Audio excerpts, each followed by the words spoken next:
Well, hello and welcome back to LEM.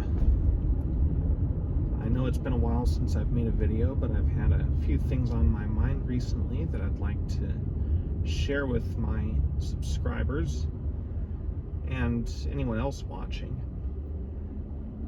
So, there's a lot of crazy stuff going on in the world right now, and I think that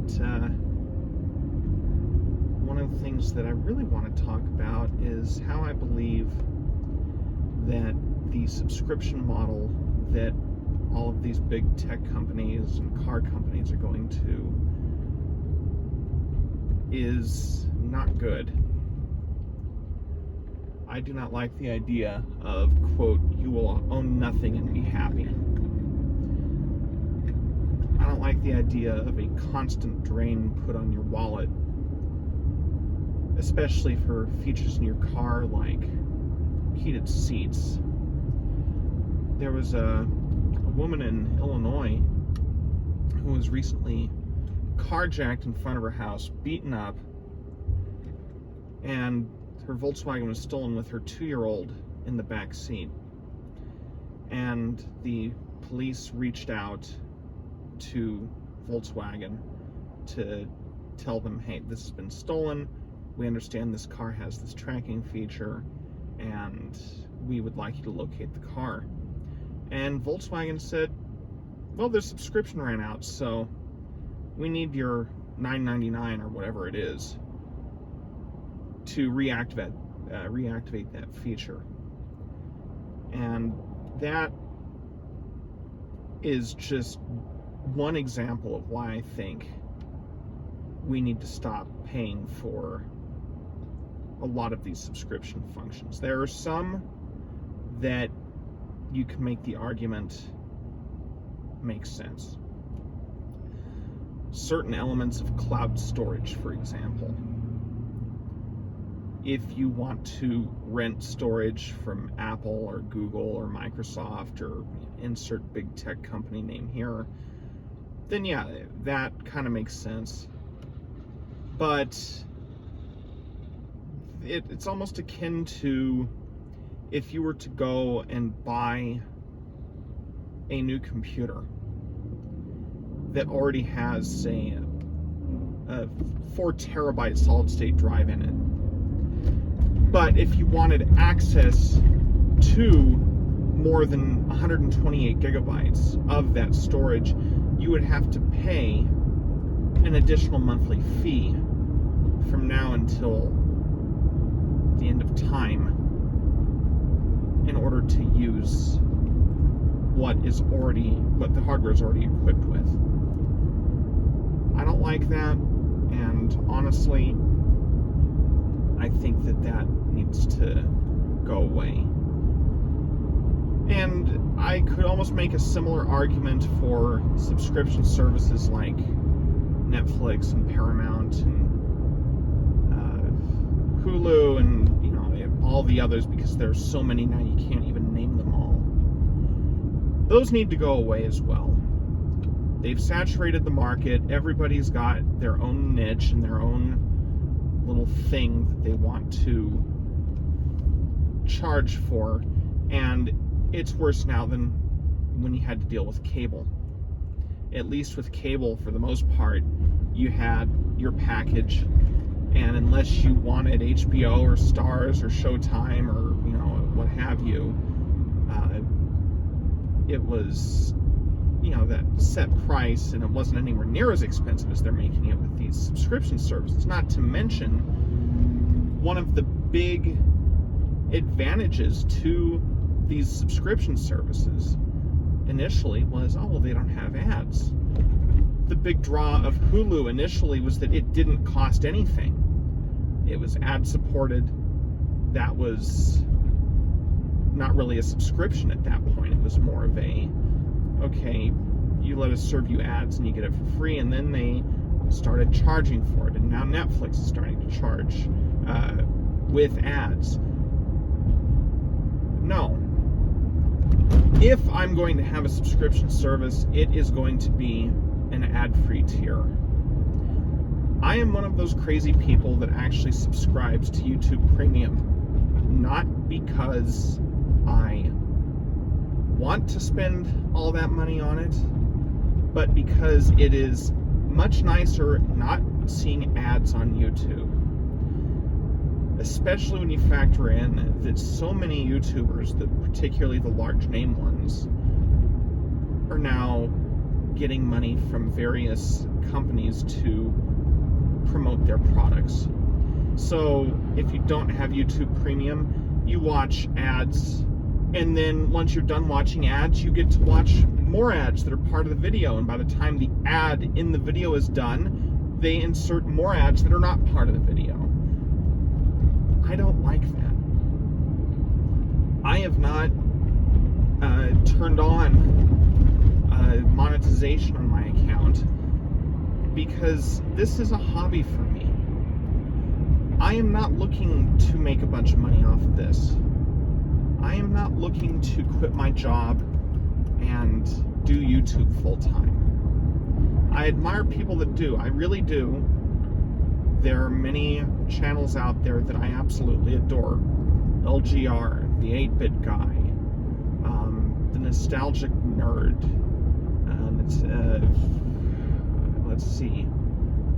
Those are three that I can think of right off the top of my head that are larger channels that are really good. Call Me Shadow is another one. I don't think he has ads in his I really don't think that he has ads in his channel though. I don't know. I know he doesn't do sponsored ads, at least as far as I know. I don't think I've seen him do any sponsored ads. Anyway, yeah, there are a number of YouTube channels that I really like that do have paid sponsorships, and I don't fault them for that. They need to make money, and they've decided to make YouTube their career, and more power to them. The point I'm making is that I don't want to make a job out of this, because once something becomes a job, it becomes something that is an obligation. And I don't want to be beholden to anyone to make anything. I want to do this on my spare time, just like I'm doing right now. I'm just driving over to a junkyard, just kind of sharing my thoughts. This isn't, I mean, if somebody wants to pay me for the thoughts that I'm sharing right now, you know, that'd be awesome, but I don't want it to become an obligation. I don't want it to be something that I have to script. Another YouTube channel that's really good, that is very scripted but very good, is Technology Connections. There's another YouTube channel that I really like. I don't have that much talent. I really don't. I don't have the drive and the ambition to go through and script out everything and make everything look really neat and pretty. I guess my videos are pretty much just raw, in the moment thoughts that I like to share extemporaneously. And I never pretended to be a professional videographer or a professional mechanic. There's so much that I don't know about cars that, you know, I really, you know, if anything, working on Mercedes-Benz over the last year has really taught me that I really don't know much of anything when it comes to cars. I know enough to be dangerous, but there's a lot of stuff that I don't know, and I've got a long way to go before I am even halfway respectable at doing what I do. So when it comes to my old cars, I still have two. I have my 91 New Yorker, and I have my 84 Dodge 600 ES Turbo. The 84 Dodge is more than likely going to go to my friend Mr. Annoy Motors, who has his own YouTube channel that I also really like. He lives in the Midwest, so probably going to hand that off to him in the next couple of months, and I'll probably hold on to my 91 New Yorker as my last project car. It still runs. It needs a few things sorted out. Two major things that it needs sorted out right now. One, intermittent stalling, which I have pinned down to, it is either the ECM or it's the coil pack. It only does it when it gets hot outside and it's being driven around, a lot. The second, and even equally annoying but more predictable issue, is the fuel pump. I paid to have the fuel pump replaced when I was working down in Castle Rock, Colorado, 30 miles from my house. I didn't have time or inclination to want to try to do it myself. It was the dead of winter. It was cold. It was dark. And I paid to have that fuel pump replaced. And the shop that did it must not have done it right, because as soon as it gets below half a tank of gas, it will run itself dry. So, my game plan for that is to drop the tank and replace the pump again and make sure that the pickup sock is installed properly. I don't know that I really trust that pump. It's been run dry a number of times, and the quality of parts is not exactly what it used to be these days, even new parts. So anyway, that's kind of what's going on in my mind right now. I would suggest, and I guess there are a lot of people out there that are already doing this, which I think is a good thing. Vinyl records have really surged in popularity. They outsold CDs 2-1 this past year, so I've heard. I don't have a problem with that.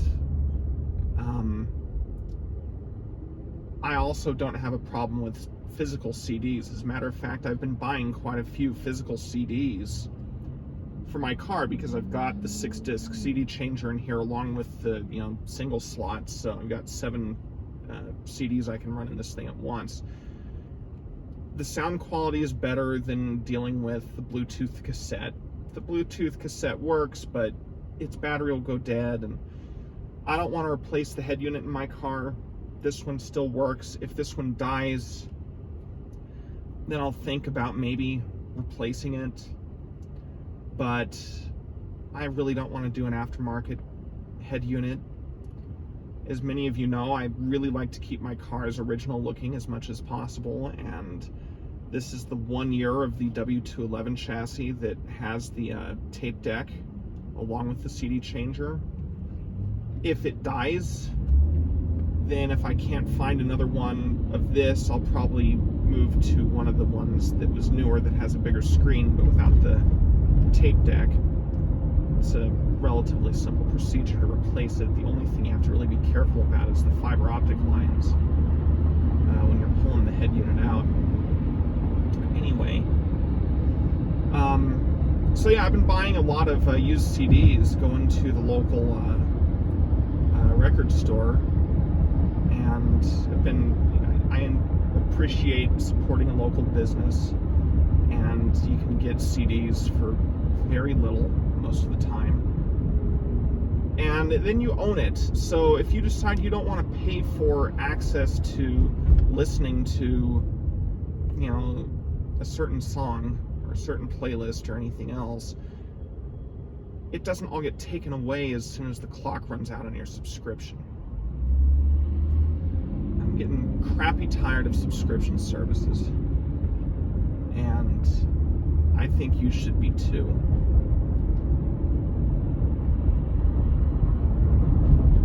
So anyway, thank you all for watching. Thumbs up if you like it, thumbs down if you didn't. please subscribe, and I guess I will see you all in the next video.